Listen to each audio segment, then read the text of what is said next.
Please join me in welcoming the former Chief Justice of India, Honorable Justice Dr. D.Y. Chandrachud ji, to share his thoughts on this evolving landscape and the transformation of and potential of ethical plant-forward living.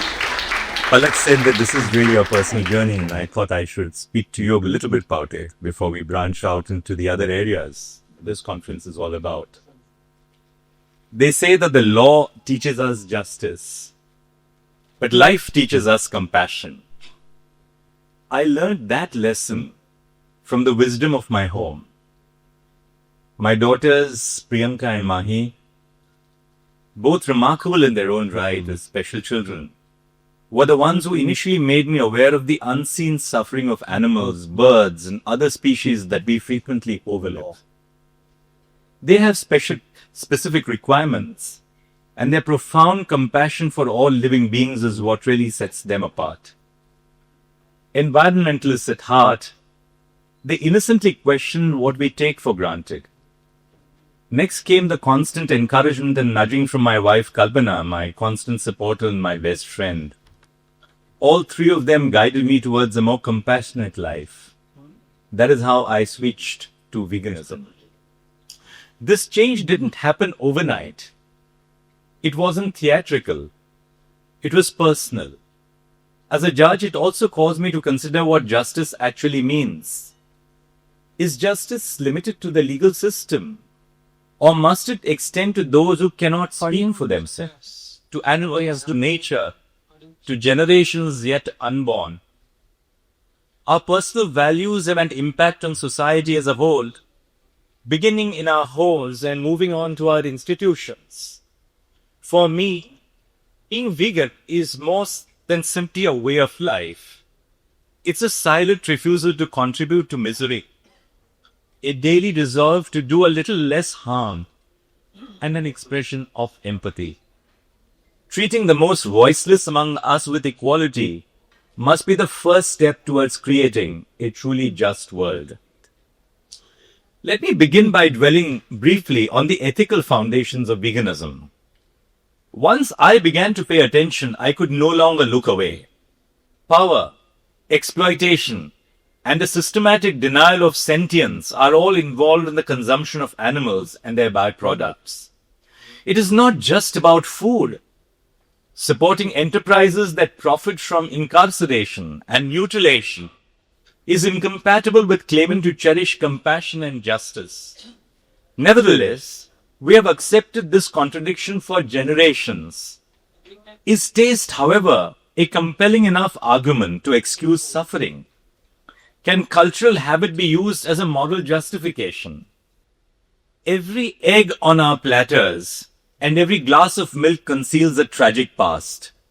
Cows employed in the dairy industry in India are frequently kept pregnant for extended periods of time, artificially inseminated repeatedly and taken away from their calves soon after birth, which causes severe psychological distress for both the mother and the youngster.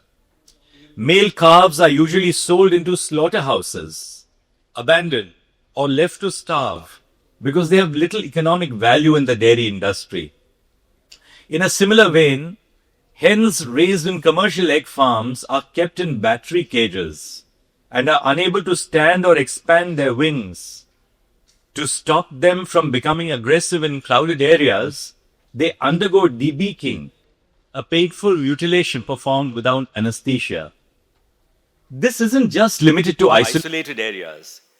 Every year, more than 80 billion land animals, more than 2,500 animals every second, are killed for sustenance worldwide. Fish and other aquatic and hardly reported are not even included in these figures. The fact is that these animals are not emotionless robots.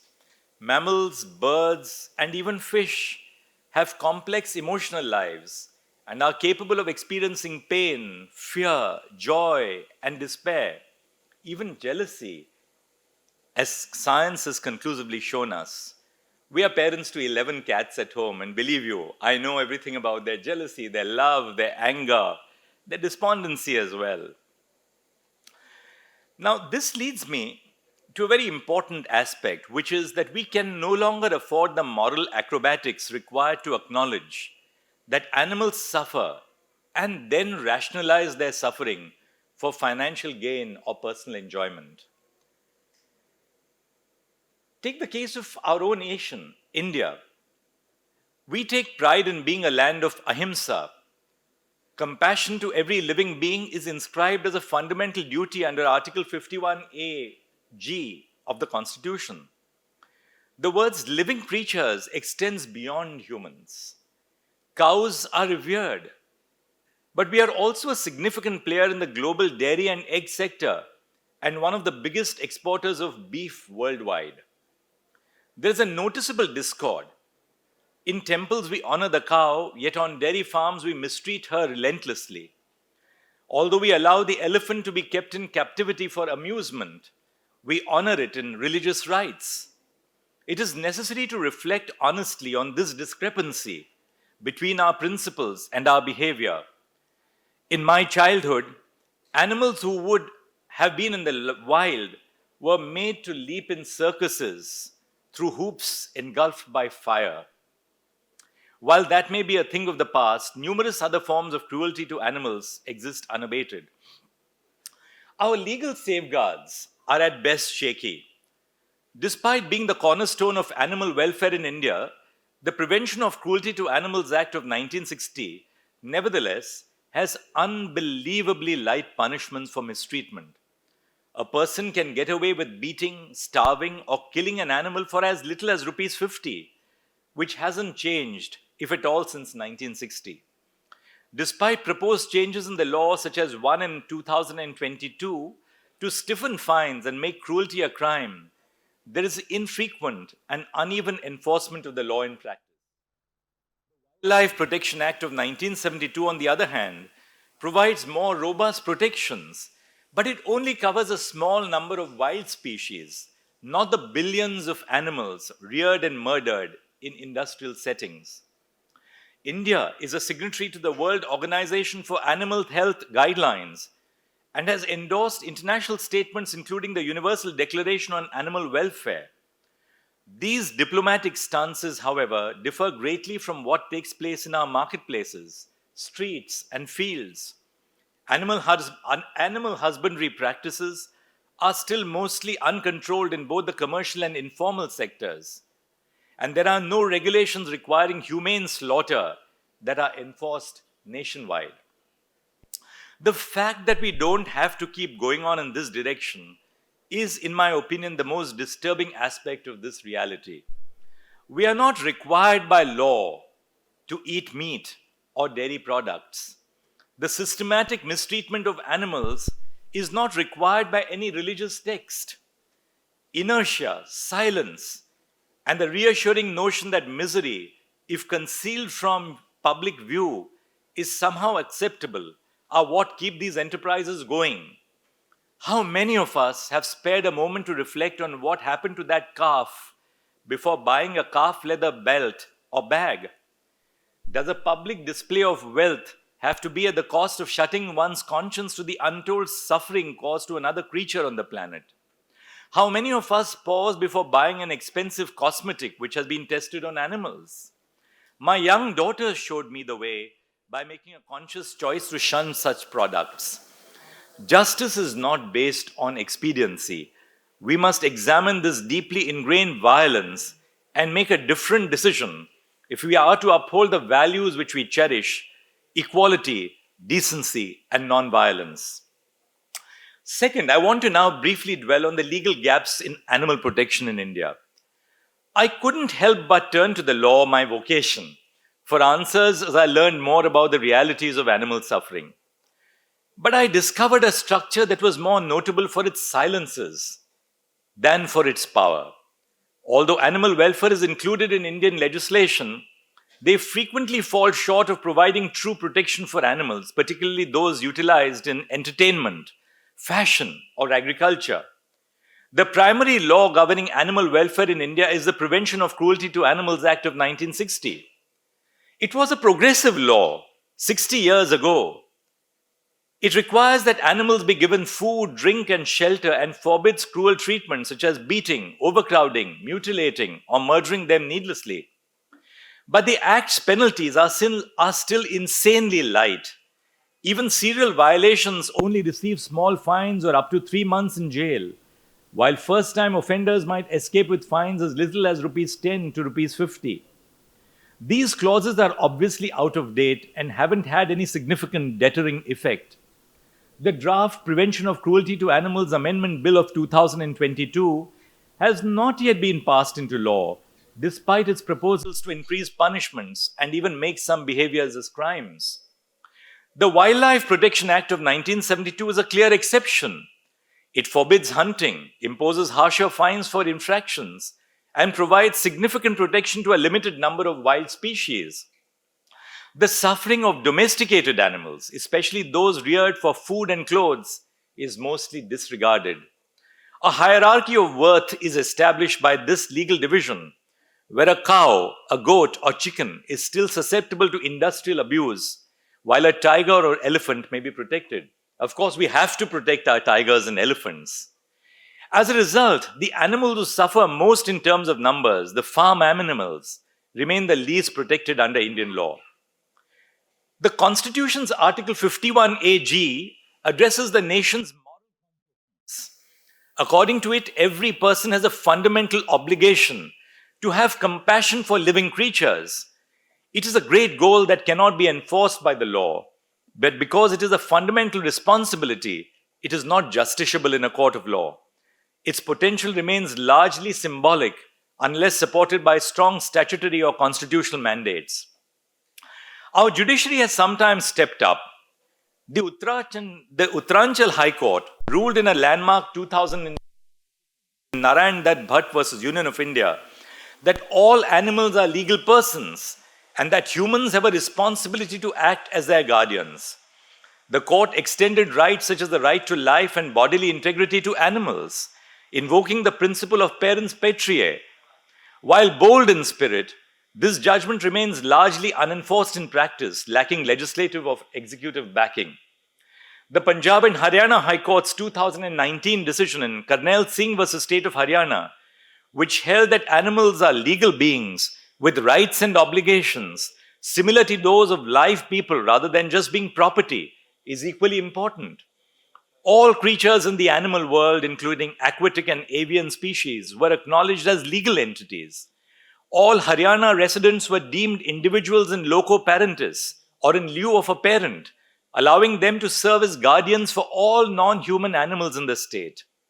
This ruling expounds on an expanding body of international case law that questions anthropocentric conceptions of rights and allows for the potential for animal personality under Indian constitutional law. The third aspect I want to dwell on briefly is environmental and climate impact of animal agriculture. As someone who has interpreted the Constitution for decades, I have frequently come back to the same basic conclusion. Rights are threatening to become meaningless in a world that is confronted by climate change. Climate change is not some distant abstraction. It is here, it is now, and it is transforming lives with frightening rapidity. India is among those nations most susceptible to climate-related disasters, including droughts, floods, intense heat, and agricultural failure because of its large population and delicate ecosystems. The relevance of animal husbandry is still woefully underappreciated in climate discussions, which frequently focus on fossil fuels. The United Nations Food and Agricultural Organization estimates that animal agriculture accounts for 14.5% of worldwide greenhouse gas emissions, which is greater than the transportation industry as a whole. Methane from enteric fermentation, nitrous oxide from fertilizers and manure, and carbon dioxide from deforestation to provide space for feed crops and grazing areas are the main sources of these emissions. Livestock would rank third globally in terms of greenhouse gas emissions behind the United States and China if it were to be a nation. But emissions are just one aspect of the situation. Globally, The primary cause of deforestation is animal agriculture.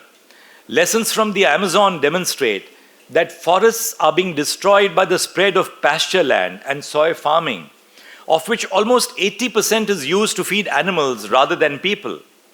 In addition to releasing enormous amounts of carbon, this loss of forest cover also puts indigenous communities at risk, causes the extinction of species, and raises the risk of zoonotic diseases, a lesson the COVID-19 pandemic has all too painfully reminded us. Another unseen fatality is water. 1 kilogram of beef requires more than 15,000 gallons of water to produce, but 1 kilogram of veggies only requires 322 liters. It is neither equitable nor sustainable to continue supporting resource-intensive cattle production on an industrial scale in a nation where millions of people still lack access to clean drinking water and where groundwater tables are dropping dangerously. Rising temperatures, unpredictable monsoons, and India's reliance on smallholder agriculture all contribute to its susceptibility. Dietary changes are among the most effective things that people and governments can do to slow down climate change, according to the Intergovernmental Panel on Climate Change. We must reconcile the conflict of writing climate policy while endorsing animal agriculture. In addition to supporting the UN Sustainable Development Goals, such as SDG 13, Climate Action, SDG 12, Responsible Consumption and Production, and SDG 15, Life on Land, India has vowed to adhere to the Paris Agreement and reach net zero emissions by 2070. Yet none of these goals are fully achievable without reforming our food systems. I'll now next briefly dwell on health and nutrition benefits of a plant-based diet, which is very close to my heart. When I first made the transition to a plant-based lifestyle, like many others, I too was met with a common set of questions. What about protein? Will I get enough calcium? And isn't vitamin B12 only found in animal products? These concerns are not trivial. They are reflections of long-held nutritional myths perpetuated by powerful food lobbies and decades of misinformation. But thankfully, science now speaks with clarity. Speaking for myself, I relished yogurt, be it as the base of Shrikhand, or an ice cream, or just plain dahi. I have survived the exclusion of dairy from my diet to sell you some home truths and to tell you about some home truths. First, let's talk about protein. With a well-balanced vegan diet, it is completely possible to fulfill and even surpass protein requirements. Plant protein is abundant in legumes, lentils, tofu, tempeh, whole grains, seeds, and nuts. When ingested in a variety of meals, plant-based proteins can be complete in necessary amino acids, unlike what the general public is made to believe. According to the largest organization of nutrition experts in the world, the American Dietetic Association, now the Academy of Nutrition and Dietetics, properly planned vegetarian, including vegan diets, are healthful, nutritionally adequate, and may provide health benefits in the prevention and treatment of certain diseases. Plant foods, including fortified plant milks, sesame seeds, almonds, leafy greens, and tofu prepared with calcium sulfate are rich in calcium. The saturated fats and cholesterol seen in dairy are absent from these sources. Numerous international health studies have disproved the notion that dairy is the only dependable source of calcium, demonstrating that plant sources can be just as beneficial for bone health when paired with adequate vitamin D and physical activity. Visitors to our home in Delhi, relish tea or coffee laced with freshly prepared coconut milk. It is true that plants do not naturally contain vitamin B12, but it is generated by bacteria rather than by animals. Since even animals no longer receive enough B12 from the soil, it is added to cattle feed in modern animal husbandry.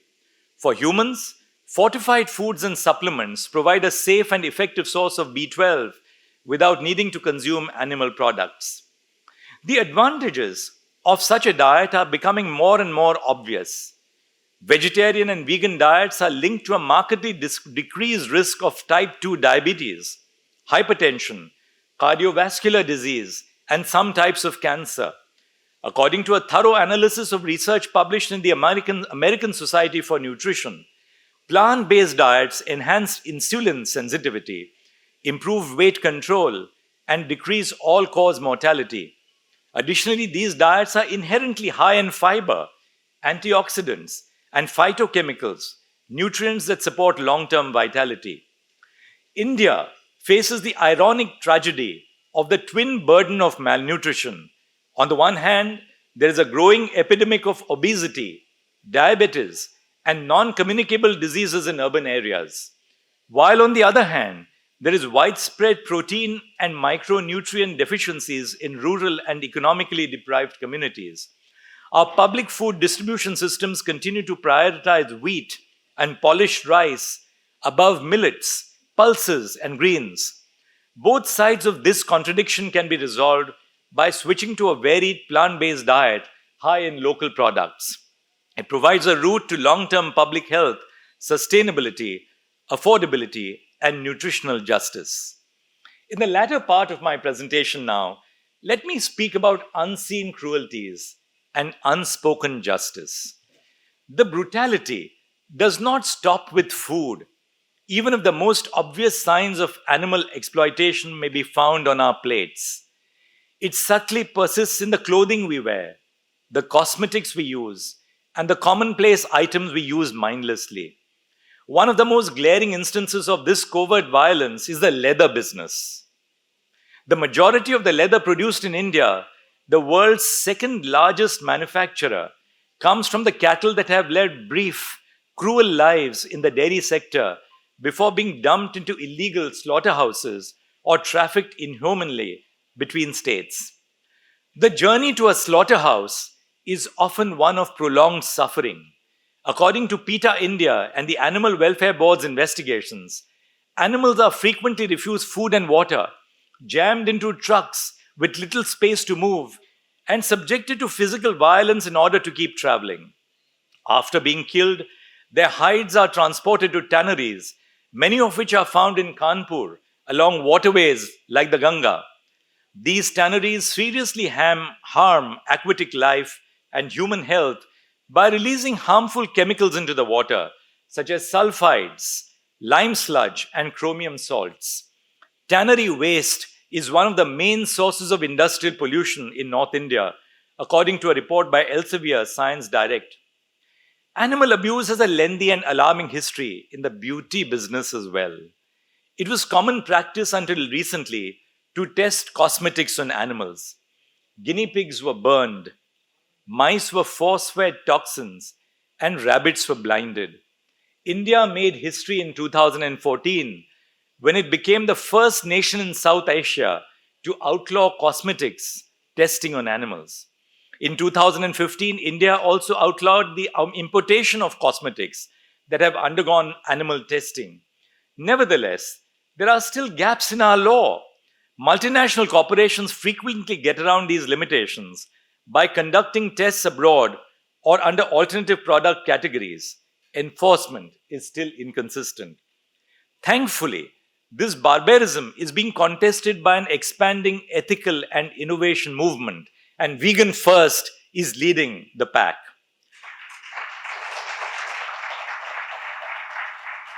Vegan and cruelty-free brands are quickly becoming more and more well-known here in India. Startups by youngsters. Many of these are now recognized by organizations like PETA Approved Vegan and Leaping Bunny. Sustainable textiles like hemp and bamboo, as well as plant-based leather derived from pineapple leaves, cacti, or mushrooms, are emerging as fashionable and environmentally responsible substitutes. We vote for ethics as much as aesthetics with every purchase we make. Because of this, consumerism is no longer apolitical. It is a moral act that serves as a silent vote on the kind of world we wish to live in. I still remember when my daughter Mahi shared with me a concern about how painful it is for oysters when we take their pearls. To be honest, I had never really thought about the lives behind the shimmer until that point. But what she said stuck with me, and I was shocked when I finally investigated it. Commercial pearl farming involves surgically opening living oysters and forcing a foreign object, typically a plastic bead or a piece of mantle tissue, into their soft tissue. After that, the oysters are put back in small underwater cages where they endure months or even years of suffering as the pearl develops. Many die in the process due to infection, stress, or poor water conditions. If they no longer yield pearls that may be sold commercially, those that remain are frequently opened again, exposed to the same intrusion, or thrown away as garbage. Seldom is this silent cruelty discussed, concealed beneath the ocean surface and behind the gleam of jewelry shops. But it reveals how even beauty may be constructed upon sorrow, and how readily we ignore suffering when it is quiet, minor, and financially advantageous. Oysters are also extremely sensitive to changes in their environment, such as light and temperature, according to scientific studies. According to a 2013 study, changes in temperature and photoperiod can seriously impair gametogenesis, the oyster's reproductive process. This suggests that industrial farming settings frequently interrupt the oyster's typical biological cycles and induce systemic stress. When we are privy to this body of information, can we afford the luxury of looking away and not facing the truth of the harm that our lifestyle choices impose on nature? Does the child who dwells in us adults permit us to look away when we realize the immense suffering caused to silkworms to pander to our pleasure to don a silk sari or a silk dhoti? How can we sleep soundly when the down feathers in the pillow on which we rest in comfort have been ripped of the flesh of a bird which is alive and suffering? Will you use snakeskin apparel confronted with the thought that the heads of snakes are repeatedly smashed to rip off the skin for a fancy handbag? Or the artifacts in the home have been made out of horns of animals which were ripped off a live creature? Then, in conclusion, just a few thoughts and I'm done. Through the years and my own life cycle, I have come to believe more firmly than laws or rulings that compassion is moral courage rather than weakness. Living with empathy is a silent protest in a society where power is frequently associated with dominance, brutality, or consumerism. Veganism, in this light, is not merely a diet, it is a form of resistance against systemic cruelty, against ecological violence, and against the silence we are taught to keep in the face of injustice. To be vegan is to vote for sustainability. And that is why we are all here. Not a small group, but an influential group of global citizens. To be vegan is to live a life where we understand that we as humans are not the center of the universe. It is to understand that when we imperil the existence of bees by burning beehives in search of honey, we imperil the future of mankind. The planet which we inhabit is for every species. For this reason, I think veganism is fundamentally a constitutional act. It respects the natural equilibrium that keeps us all alive, defends the dignity of life, and proclaims the right to exist without fear or suffering. Every act of kindness we do is a tiny but powerful protest against the industrial systems that profit from the abuse of animals, the land, the water, and our weakest members. It is a declaration that justice is not something confined to courtrooms. It is a daily practice in our meals, in our markets, in our wardrobes, in our values. I often return to the words of Mahatma Gandhi, who said, "The greatness of a nation and its moral progress can be judged by the way its animals are treated." These are not merely words from the past.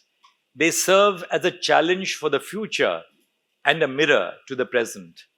Our treatment of animals continues to be a moral blind spot, despite our long standing tradition of ahimsa and our constitutional commitment to act compassionately. However, that is subject to change. It has to.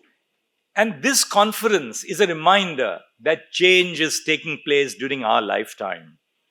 I therefore have optimism for the next generation of leaders, citizens, and thinkers. Of course, as Palak said, there are bound to be ups and downs, and that's part of the cycle of life, which anybody who has lived a fair number of years has to confront. I've learned from my own daughters that a family can foster conscience and that innocent inquiries can break decades of silence. Because whether ecosystems matter or if animals feel is no longer the question. Is it true that we feel? And are we morally clear enough to answer? I think we all own the answer. It starts at our dinner tables, with our decisions, and most importantly, with the straightforward choice to follow compassion. And with that thought, I'll leave you. Thank you very much, Palak and everyone, for inviting me this morning. Thank you.